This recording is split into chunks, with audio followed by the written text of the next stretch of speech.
I've done it. I've saw it. I've done it.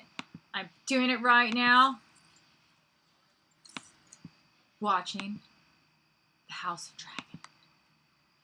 Wait. As the first century of the Targaryen dynasty came to a close, the health of the old king, Jaehaerys, was failing. Ooh.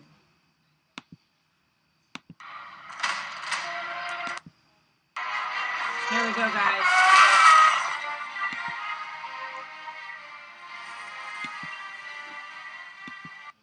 Whoa. All right. So the House of Dragons. Guys, have you seen it?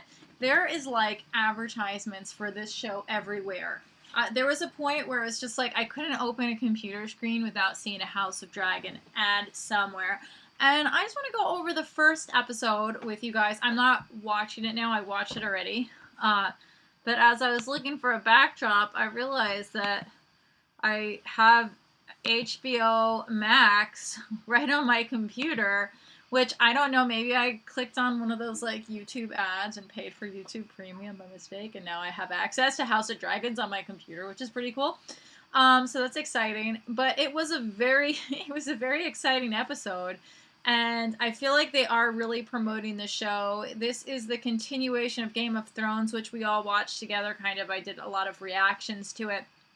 But I must say, all the actors on this show are just ridiculously amazing. And it is following the prequel to our dragon, beautiful princess. And now we have a new queen coming. And it's definitely very, very interesting. So it starts out with the mom who is pregnant, and her daughter is right there, and they're talking, and she is in pain. I guess we should do some spoilers. There are a bunch of young suitors fawning for the daughter's attention, and it is definitely like you don't know what's going to happen. You're confused. You're like, you know, they're duels. They're like these ancient battles where they have like real spears and they're like fighting. Like, look, I just opened IMDb and like, what do you say? Where are you guys? House of Dragon. I just want to make sure I don't get any of the character names wrong, because House of the Dragon. Of course, Matt Smith is in it, and he's amazing. Our main character, she's not even listed as top series cast. I'm so confused by this. Let's see. We got Matt Smith as Prince Damien Targaryen, which I don't know if you guys watch Doctor Who, but I loved him in Doctor Who, so I was excited about that. Eve Best is Princess Rhaenys Targaryen. Where is the blonde princess? You know, maybe Queen. See, this is what's scaring me. Here's Millie Alcock, young Princess Rhaenys Targaryen. Whenever you look at the IMDb, and this is some reason I don't do it before, I'm like, I can't look at it anymore because it'll give you clues about like how long some of these characters are going to stay. Because a lot of these times, these shows like to kill off characters mid-season. And then you see it on IMDb, and it's like, why did I look at that? Why did I do it? All right, so we have all these princes competing for the princesses. What did they call it? They're like good graces. And at the end of like, after they just killed someone, she puts like a pretty flower. She gives them like a pretty flower or something, which I thought was interesting. My mom, did you watch the dragon show with me, or no? She fell asleep. No, I was asleep because your father was asking me something. He says, "Oh, wasn't it like the Outlanders?" And I said, "Oh no, I didn't look at it." Okay, so my parents would compare it to Outlanders. I don't know if you guys have watched Outlanders. I did not get into that one yet. That's another one I need to get into. But let's skip around to later in the episode when she's with her brother-in-law and he's kind of like, in a way, they have this weird kind of dynamic where he kind of really cares about her. He gives her this necklace. I don't know if we get to the point where he gives her the necklace, but it's also like they're competing over who is going to be the king or queen. It's really interesting. And at first I'm like, is there some like weird kind of incestual thing going on between him and her because they're kind of cousins? Or actually, no, if he's the king's brother, he's her uncle. Very incestuous. Very weird.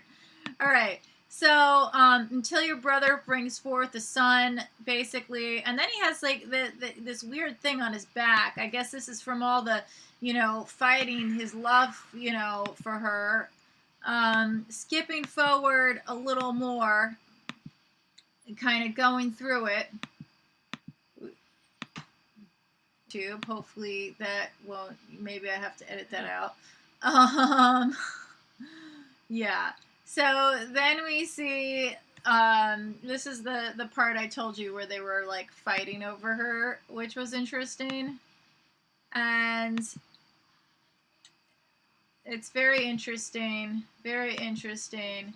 There's the king, who's gonna, win the love, and at the same time, it's so weird. You see these poor men like basically like losing their lives just to show it like affection for this princess,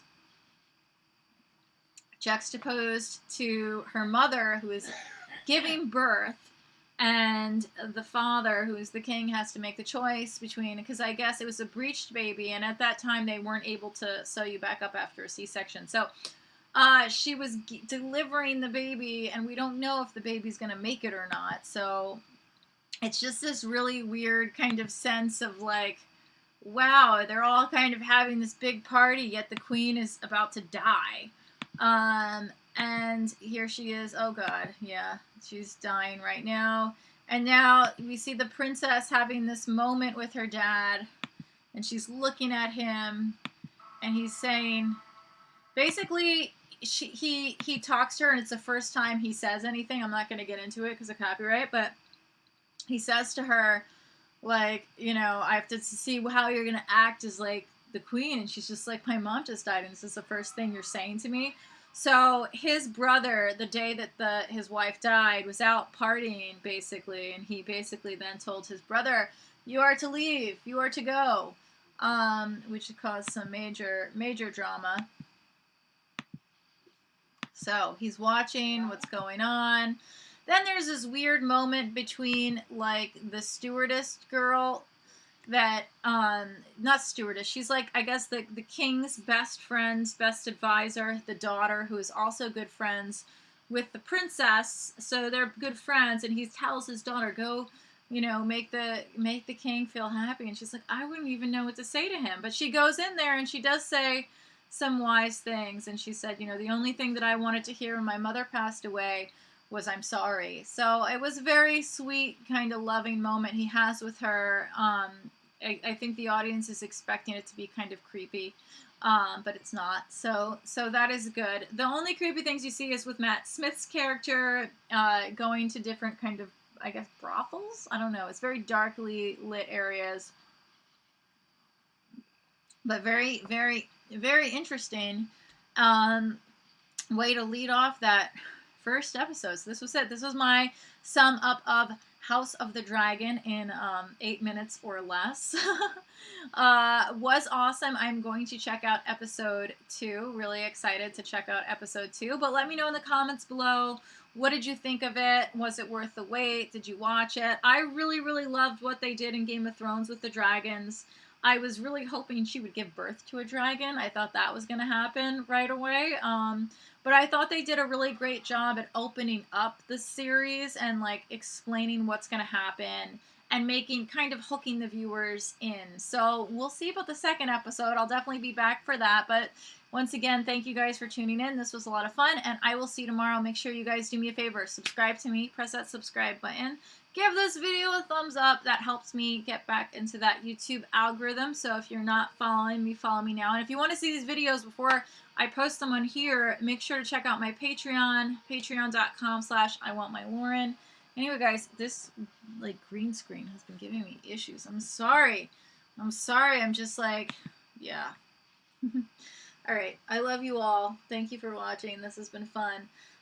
Thanks everyone who contributed to my crowdfunding for my movie Pay to Die. We're over $80,000. It's amazing. All right. Anyway, guys, I love you. I love you so much. All right. Bye.